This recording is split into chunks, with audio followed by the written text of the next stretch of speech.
معزز ناظرین السلام علیکم۔ آج ہم آپ کے سامنے گفتگو کریں گے ایک بہترین اور دلچسپ واقعہ، بیوہ عورت کا واقعہ۔ ایک بادشاہ تھا، بادشاہ بہت اچھے تھے، انصاف پسند، لیکن ان کی درباریوں یعنی سپاہی بہار والے بڑا بدتمیز قسم کا تھا۔ بیوہ عورت کی ایک گائے تھی، بہت ہی دلچسپ واقعہ ہے، اب آخر تک سنیے، آپ کو سمجھ میں آ جائے گا۔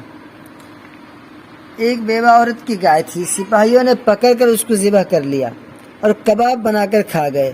وہ بیوہ عورت بار بار ارادہ کرتی کہ بادشاہ کی خدمت میں حاضر ہو کر اپنی شکایت پیش کروں گی، مگر بادشاہ تک درباریوں نے نہ جانے دیا۔ کسی نے راستہ بتایا کہ بادشاہ کی سواری فلاں دن فلاں پل کے پاس سے گزرتی ہے، یعنی کسی نے خیر خواہی میں عورت کو بادشاہ کی سواری فلاں دن فلاں پل کے پاس سے گزرتی ہے یہ اطلاع دے دی کہ یہاں اگر بادشاہ سے ملنے نہیں دیا جا رہا آپ کو تو آپ ایسا کیے، شرعام جو راستہ ہے اس پہ چلی جائیے، فلاں دن جو ہے بادشاہ کی سواری فلاں پل کے پاس سے گزرے گی، آپ وہاں جا کر کھڑی ہو جاؤ۔ تو عورت کیا کہ وہاں جا کر کھڑی ہو گئی۔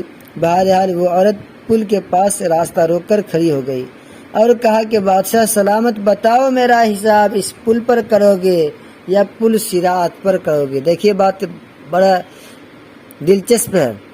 بادشاہ سلامت، بتاؤ آپ میرا فیصلہ اس پل پر کرو گے یا پل صراط پر کرو گے؟ بادشاہ نے کہا کہ پل صراط پر حساب کرنے کی مجھ میں ہمت نہیں ہے، وہاں تو نفسی نفسی کا عالم ہوگا، تو اپنا حساب یہیں چکا لے، آخر ماجرا کیا ہے بتاؤ؟ بیوہ عورت نے کہا کہ آپ کے سپاہیوں نے میری گائے ذبح کر لی ہے اور کباب بنا کر کھا گئے، مجھے بدلہ چاہیے، کچھ نہ کچھ عوض دے دیا جائے۔ بادشاہ نے 70 گائے دینے کا حکم فرما دیا اور اس بیوہ عورت کو ڈانٹ ڈپٹ نہیں کی، بلکہ تواضع، خوش اخلاقی، انکساری، عاجزی، نرم مزاجی سے پیش آئے۔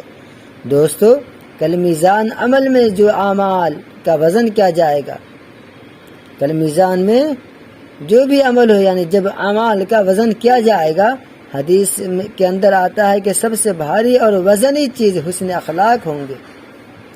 بخاری شریف کی روایت ہے کہ رسول اللہ صلی اللہ علیہ وسلم نے فرمایا، تم میں سب سے اچھا میرے نزدیک وہ ہے جس کے اخلاق اچھے ہوں۔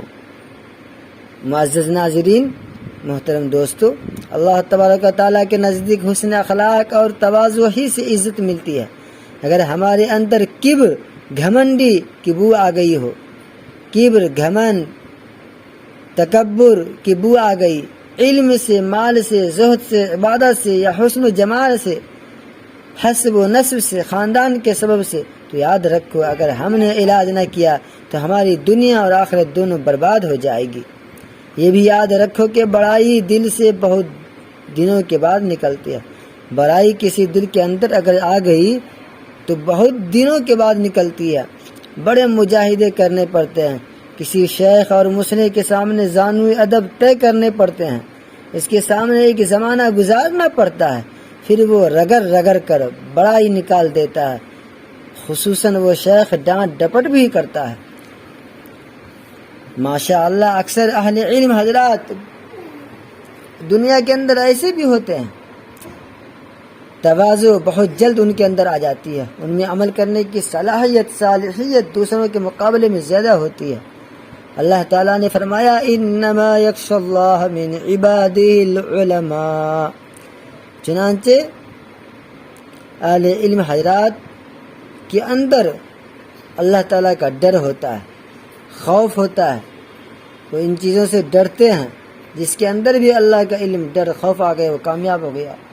تو حصول علم کے لیے دور دراز کے سفر کیے، اپنے کسی علم حاصل کرنے کے لیے دور دراز کا سفر کہ کسی نہ کسی چیز کو مل جائے، تو بہرکیف صحیح معنوں میں انہی لوگوں کا علم نفع بخش اور نورانی ہوتا ہے جو اپنے علم کو اہل اللہ، اولیاء، صلحاء سے جوڑ لیتے ہیں اور اپنے اندر اصلاح اور صلاح کا جذبہ پیدا کر لیتے ہیں، اور زبان و دل پر یہ الفاظ جاری ہو جاتے ہیں، حیات دو روزہ کا کیا عیش و غم، حیات دو روزہ کا کیا عیش و غم، مسافر رہے جیسے تیسے رہے، مسافر رہے جیسے تیسے رہے، ہم ایسے رہے یا کہ ویسے رہے، وہاں دیکھنا ہے کہ کیسے رہے۔